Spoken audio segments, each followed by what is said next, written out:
Buen día para todos. Mi nombre es David Ortegón Sierra. Soy estudiante de Ingeniería Industrial, Universidad Nacional Abierta y a Distancia.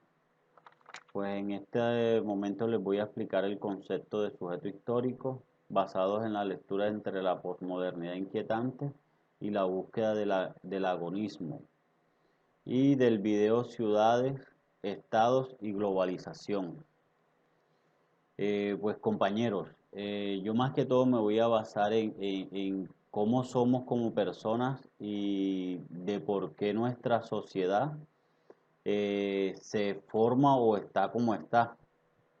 Digamos, cuando me refiero a está como está, digamos, en las diferencias que hay entre nosotros como parte de la cultura, en donde muchas partes, digamos, se viven condiciones muy precarias. Partamos, digamos que las personas no pensamos en el otro, sino que solamente partimos desde el punto de que qué nos conviene a nosotros y de qué queremos, más no pensamos en qué pueda sentir la otra persona o de cuáles son sus necesidades. Desde esta perspectiva inicial, Santo propone que frente a los problemas sociales contemporáneos, en la denominada posmodernidad inquietante o de oposición, se asume que existe una disyunción entre los problemas de la modernidad y las posibles soluciones de la posmodernidad. Lo que se propone entonces es la búsqueda de un conocimiento que se pueda comprender desde otro lugar de enunciación, que es en este caso la emancipación, la necesidad de reinterpretar el caos como una forma de conocimiento y no de ignorancia. Eh, Solo mediante el reconocimiento del otro como creador activo de conocimiento se podrá pensar el problema de la emancipación. Esto supone necesariamente una visión multicultural, no anclada por el supuesto el legado del conocimiento entendido en términos estrictamente modernos. Se parte de la superación del conocimiento válido de la manera descontextualizada de la modernidad y se busca una teoría crítica posmoderna que parta del supuesto que el conocimiento es siempre contextualizado por las condiciones que lo hacen factible y que progresa solo en tanto cambio dichas condiciones de una manera progresista. Eh, Viéndolo de este modo, se podría decir que si nosotros no cambiamos como personas capaces de pensar en el otro, pues nunca vamos a mejorar nuestra cultura ni, ni vamos a tener mejores ambientes de vivencia, de compartir. Digamos que las condiciones de nuestra sociedad nunca se van a dar para ser mejores. Esto nos lleva a que como decía Santos, vivimos en una sociedad sedentaria, pero yo lo veo la parte de sedentaria, digamos que a costumbre de que solo pensamos en cómo somos y no hacemos nada por cambiar esa parte de nosotros.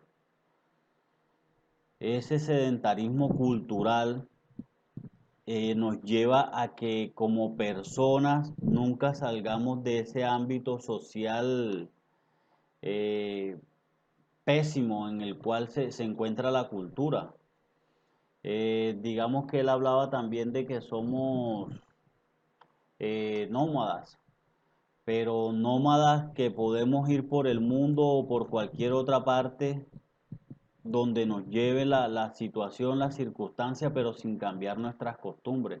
Y la parte de mejorar nuestra posible comunión o existencia como grupo social sería cambiando como persona, y cambiar como persona es pensar en el otro.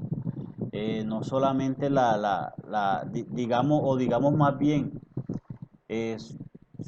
somos una cultura que estamos acostumbrados a criticar o a escuchar críticas, pero mientras que esas críticas no atenten contra nosotros, pues digamos que nada pasa. Esas son las partes que debemos de cambiar como personas, pues para construir una cultura mucho mejor. Pues compañero, esta era la explicación o el análisis crítico que hacía yo acerca de la lectura y el video. Muchas gracias y espero que hayan entendido pues la parte en la que quise enfatizar. Muchas gracias. Cordial saludo, mi nombre es José Luis Pérez, soy estudiante del SEAD Valledupar.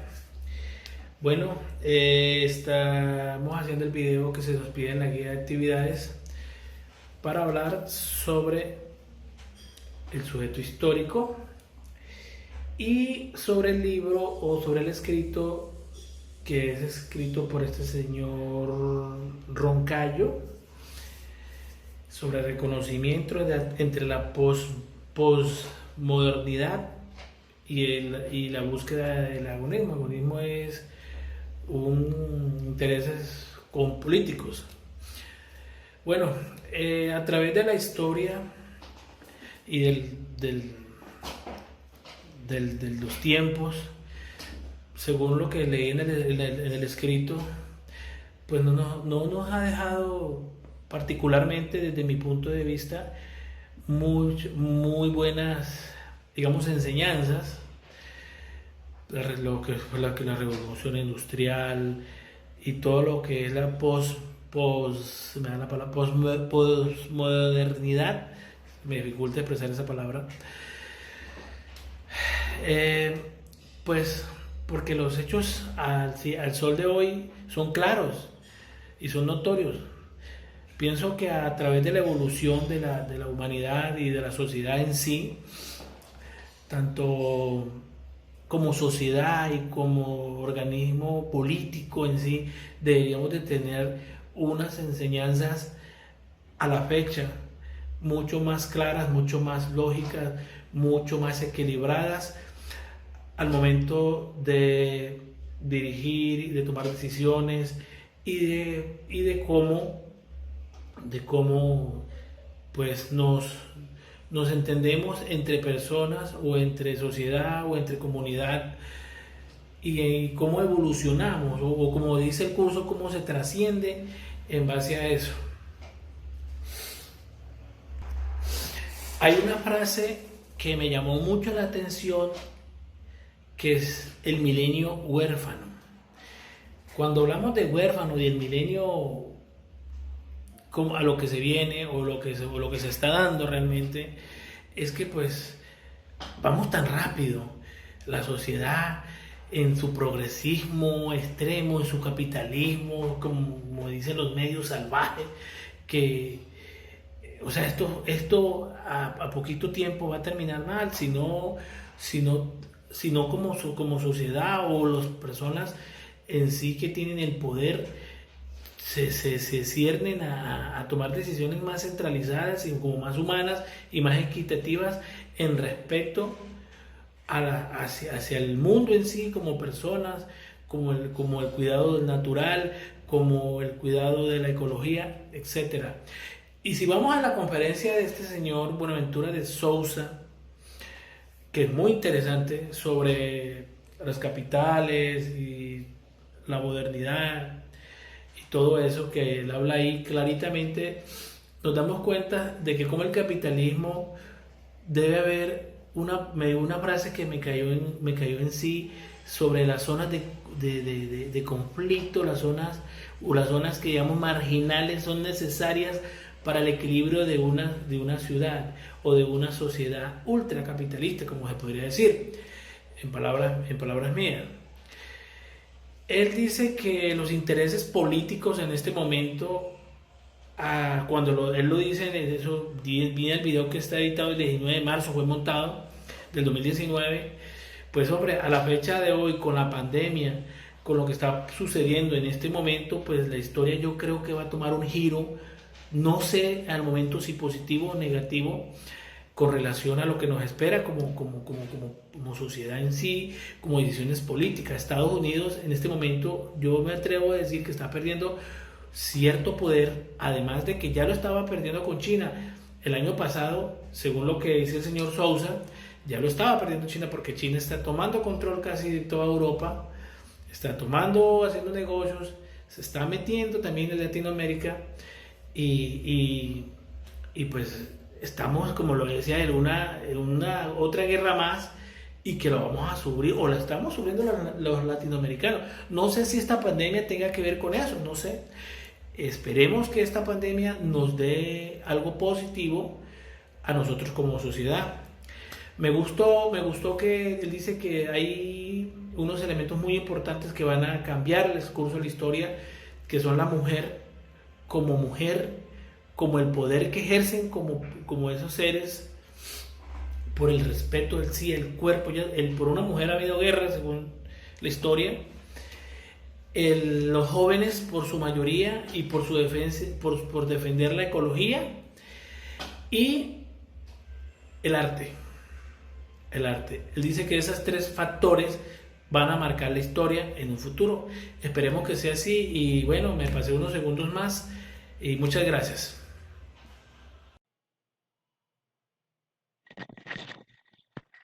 Eh, Muy buenas tardes, mi nombre es Rubén José Ariza, soy estudiante de Ingeniería Industrial en la Universidad Nacional Abierta y a Distancia UNAD. Em, en esta ocasión vengo a hacer un análisis crítico en la materia La persona como ser trascendente. Voy a realizar un análisis crítico de una lectura y de un video que trata sobre la persona como ser trascendente. El video es de ciudades, estados y globalización. Como primera parte, me causa mucha curiosidad en el video y en la lectura cuando nos hablan de que hay que cambiar y transformar el mundo. Este es un punto claro y no es desde ahora. Ese análisis de cómo cambiar y transformar el mundo en el cual estamos ha surgido hace mucho tiempo. Pero primero nos dicen que tenemos que comprender en el mundo en el cual estamos para poder cambiarlo. Y que en el momento hay dos modelos, ¿verdad? Está el modelo que es la reforma y está el modelo que es la revolución. Son los dos modelos que han existido siempre y no son dos lineamientos totalmente contrarios. Pero en este momento, en todo siglo XXI, no estamos en ninguno de estos dos modelos. Eh, hay una discusión muy articulante en el tema de ciudad y estado. Tenemos que la ciudad hace parte del estado y que una ciudad existe solamente cuando tenemos una cultura sedentaria. ¿Por qué una cultura sedentaria? Porque en estos tiempos, cuando se generaban las ciudades, las personas se movilizaban de un lado al otro, entonces no construían, no edificaban, no se asentaban en un sitio. Ejemplo de esto, las personas que vivían en terrenos desérticos, ellos migraban de un lugar a otro. Cuando se generó esta sociedad eh, sedentaria, se generaron como tal las ciudades, las construcciones, la convivencia. Y las sociedades como tales se generan cuando hay una riqueza suficiente para generar una segregación, cuando hay una riqueza suficiente para destinar tareas, las personas que dirigen, las personas que trabajan en el campo, etcétera. Que mucho después, teniendo en cuenta estas diferencias económicas, se generan las brechas económicas dados a gustos, dados a todo lo que trae el poder adquisitivo, el poder del dinero. Eh, Muy bien, hablemos de los tipos de globalización. Sabemos que la globalización es como tal un efecto que impacta a todo y que conecta a todo un mundo, ¿verdad? Esto es un tema muy grande, lo cual estamos todavía en pos de globalizarnos, ¿verdad? La globalización tuvo un impulso muy grande y muy importante con la Internet, cuando por fin hubo una herramienta al cual conectar a todo el globo y que la mayoría de las personas tuvieran un acceso permanente a esto, ¿verdad? Estas herramientas fueron las computadoras, pues los celulares, el tema del internet como tal, que fue la línea de conexión entre todos estos aparatos, ¿verdad? Este fue el primer concepto que teníamos, la primera herramienta que teníamos para una globalización. De tipo, esta globalización está acabando. ¿Por qué está acabando? Porque estas herramientas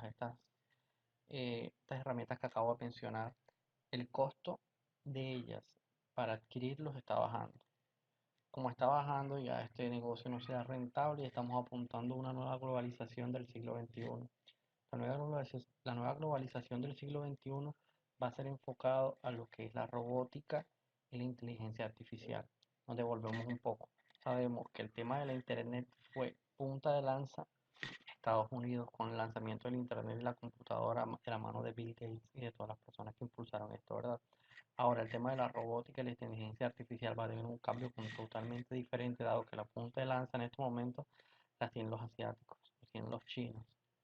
Y esta es una pelea muy, pero muy reñida que tienen estas dos multinacionales, estas dos fuerzas gigantescas, estas dos, que es en el tema de que en estudios dicen que en el 2030 la economía global no va a ser dirigida por Estados Unidos, sino por China. Entonces, todos quieren tener la delantera y todos quieren tener eh, ese poder sobre las demás entidades. A raíz de eso, se presentan todas estas competencias para mantener el poder. Cuando hablan en un punto del video, empezamos a hablar del tema del modelo neo-extractivista. Cuando hablan de este modelo, hablan de unas zonas de sacrificio, hablan de unas zonas que van a ser extraídas, hablan de una zona que tiene una relación de extracción versus el material que van a extraer, ¿verdad? Esas zonas las tenemos en Colombia actualmente, las tenemos en Colombia claramente marcadas en la dinámica de la minería en Colombia, con puntos netamente marcados, como sería la Guajira y el Cesar. Estas zonas denominan literalmente, textualmente, la denominan como zonas de sacrificio, como zonas las cuales van a ser abastadas, zonas que van a estar en total contaminación, zonas que van a ser extraídas y que van a ser sacrificadas para toda la dinámica de la economía. Sin mencionar el tema del petróleo, que es un tema similar, pero tiene algunas variaciones que ojalá podamos controlar con normas ambientales que eviten que se produzca un daño aún mayor que se está haciendo con la extracción de estos materiales y no pasar toda la economía que tenemos actualmente en materias que son no renovables. Muchas gracias por la atención prestada. Mi nombre es Rubén Ariza, estudiante de Ingeniería Industrial en la Universidad Nacional Abierta a Distancia. Este es un aporte individual para un video colaborativo, el cual debería ser editado para tomar las ideas principales de mi análisis crítico y fusionarlas con las ideas principales de los análisis críticos de mi compañero. Muchas gracias por la atención. Dios les bendiga.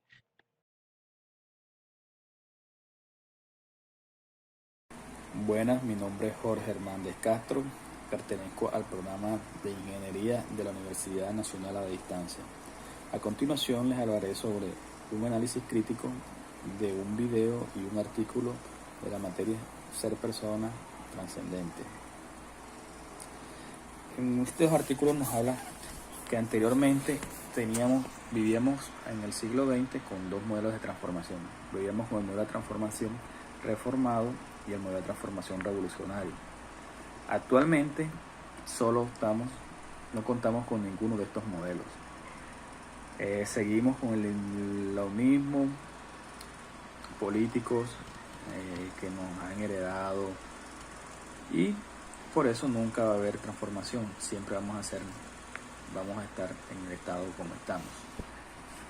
Una de las cosas que me llamó la atención en este artículo, estos videos, es que nos habla que Hillel Hampton en el siglo XIV decía de que una ciudad, para que sea ciudad, tenía que ser una ciudad sedentaria, tenían que ser unas personas sedentarias, ya que anteriormente en el norte de África las ciudades no eran sedentarias, sino que eran nómadas, estaban de un lugar a otro.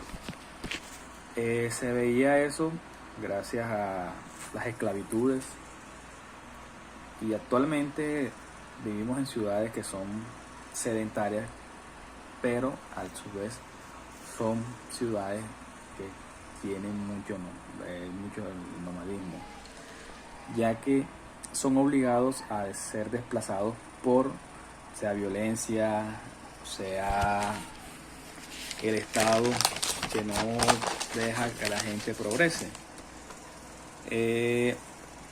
Las ciudades, hay muchas ciudades que son sedentarias, viven en sus ciudades, pero viven en una sociedad sacrificada por el propio Estado, ya que el Estado, eso es como una obligación.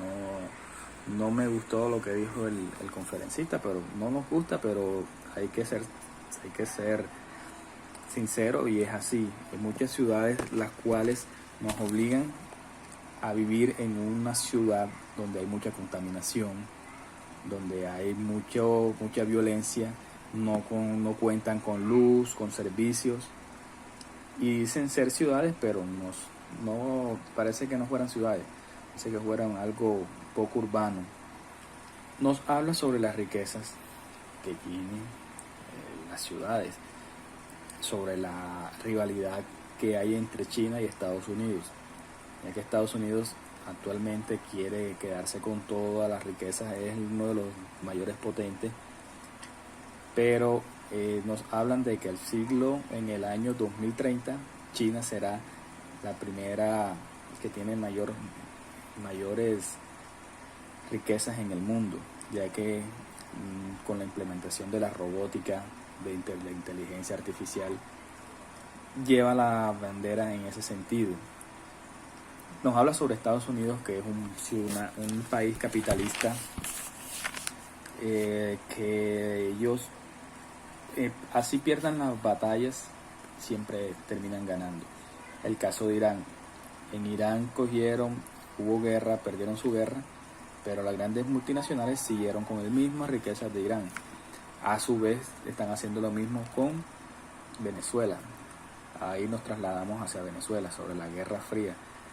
En Venezuela están haciendo lo mismo, están tratando de cerrarle todos sus ingresos, todas sus riquezas, para que no puedan exportar y verse obligados a endeudarse para que Estados Unidos les compre todos sus materiales. China actualmente es el dueño del oro y del petróleo en el país venezolano, y por eso Estados Unidos se quiere quedar con esa región, con la región de Venezuela. Nos habla sobre el racismo en las grandes ciudades que vivimos actualmente, que eso no es ninguna mentira. En el racismo que estamos, los seres de color, que son igual que nosotros, somos de carne y hueso, tienen menos beneficios que las personas blancas, porque viven todavía en muchas ciudades que dicen ser desarrolladas, viven con el mismo lema de que las personas de colores son los esclavos, son los que deben ganar menos, y no estoy de acuerdo con eso. Ahí sí ya vivimos en la sociedad que actualmente es racista. Por último, me gusta que hablen sobre los jóvenes, que pueden ser el futuro, que son el futuro, no pueden ser, somos el futuro de nuestras ciudades, de nuestros países, y ellos son los que pueden hacer la transformación para ser una mejor persona. Hablan sobre los grafitis o raperos, que anteriormente eran muy juzgados, aunque todavía son juzgados en algunas partes. Nos habla que algunas ciudades los grafitis los hacían los grafiteros, y la misma alcaldía las quitaba. Hoy en día no, hoy en día hacen los grafitis y son admirados por toda una sociedad. Así que, en conclusión, sería que vivimos en un mundo en el cual tenemos que tener una transformación para ser una mejor persona y ser una persona trascendente. Muchas gracias. Buenas tardes. Mi nombre es Efraín Omar Solarte Sánchez, estudiante de Ingeniería Industrial en la Universidad Nacional Abierta y a Distancia, Santander de Quilichao. Hoy vamos a hablar del programa La persona como ser trascendente. Sobre el análisis crítico del programa, la lectura que se hizo y la conferencia que se vio en el video, les voy a hablar de la globalización durante las generaciones. El doctor Boaventura nos habla de las ciudades en estado de globalización. Dice que una cosa es estudiar las ciudades y otra muy diferente es estar en las ciudades. La globalización es muy importante y ha sido histórico durante toda la vida del ser humano. Pienso que la globalización empezó en la Revolución Industrial a finales del siglo XVIII y a principios del siglo XIX, cuando el comercio era una necesidad del ser humano, ya que necesitaban comprar herramientas para industrializar y necesitaban exportar los productos industrializados. Según el análisis que se hace sobre la lectura del libro y la videoconferencia de Boaventura, me atrevo a decir que la globalización está 100% hecha en nuestro mundo gracias a que la tecnología nos tiene unidos y tenemos organizaciones mundiales donde los criterios unilaterales y bilaterales son tenidos en cuenta para cada uno de nuestros mandatarios. Les quiero hablar también de la globalización como en el ente político y económico. Hoy los gobiernos se tienen que unir para poder comercializar todos los productos y también socializar algunas de sus ideas. El ser humano, por lo general, siempre mantiene en sociedad y la sociedad es la que lo hace fuerte. Dice Boaventura que la primera ciudad de globalización fue Potosí, con una cultura sedentaria. Hoy en día esa cultura sedentaria ya no existe, ya que nuestros jóvenes les es más fácil viajar de un país a otro porque el poder de adquisición en el transporte se volvió más viable y el conocer amigos, conocer personas les es muy fácil dada a la tecnología virtual, las redes sociales. Son muchas las organizaciones mundiales que existen y unos países están afiliados a una, otros países están afiliados a otra, pero siempre llevan el mismo foco, estar unidos. La globalización permite economías en las vías de desarrollo, permite conectividad. La globalización es contradictoria siempre y cuando no hayan acuerdos económicos, sociales o políticos. Muchas gracias.